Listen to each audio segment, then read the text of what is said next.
চট্টলা সালাম ও শুভেচ্ছা। আপনারা 24-এ যেভাবে প্রতিরোধ করেছিলেন, আমরা যে নতুন বাংলাদেশের স্বপ্ন দেখতেছি, সেখানেও চট্টগ্রাম থেকে আমরা একই রকম সমর্থন পাবো। একইভাবে আপনারা ধরে রাখবেন আপনাদের দুর্গ, আপনাদের প্রতিরোধ। আমরা আজকে আপনাদের সাথে কথা বলতে আসছি। আমরা নতুন বাংলাদেশ কেমন চাই, কেমন সংস্কার চাই, নতুন সংবিধান কেমন চাই, যাতে বাংলাদেশটা শুধুমাত্র যারা ক্ষমতায় আছে তাদের না হয়, বাংলাদেশের জনগণের হয়। ক্ষমতায় যারা থাকবে শুধুমাত্র তাদের জবাবদিহিতা কিছু গোষ্ঠীর কাছে যাতে না হয়, সাধারণ মানুষের কাছে যাতে, যারা ক্ষমতায় থাকবেন, যারা সরকারে থাকবেন, যারা বিরোধী দলে থাকবেন, তারা যাতে সাধারণ জনগণের কাছে জবাবদিহিতা তাদের নিশ্চিত করা যায়।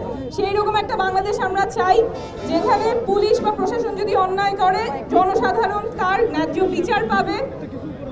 কোনো অর্থের অভাবে যাতে কেউ চিকিৎসা থেকে বঞ্চিত না হয়, সুশিক্ষায় সবাই শিক্ষিত হয়, এবং আমাদের যে ধরনের চাকরির প্রয়োজন, যে ধরনের এমপ্লয়মেন্টের প্রয়োজন, সেগুলো যাতে আমাদের নতুন বাংলাদেশে নিশ্চিত হয়।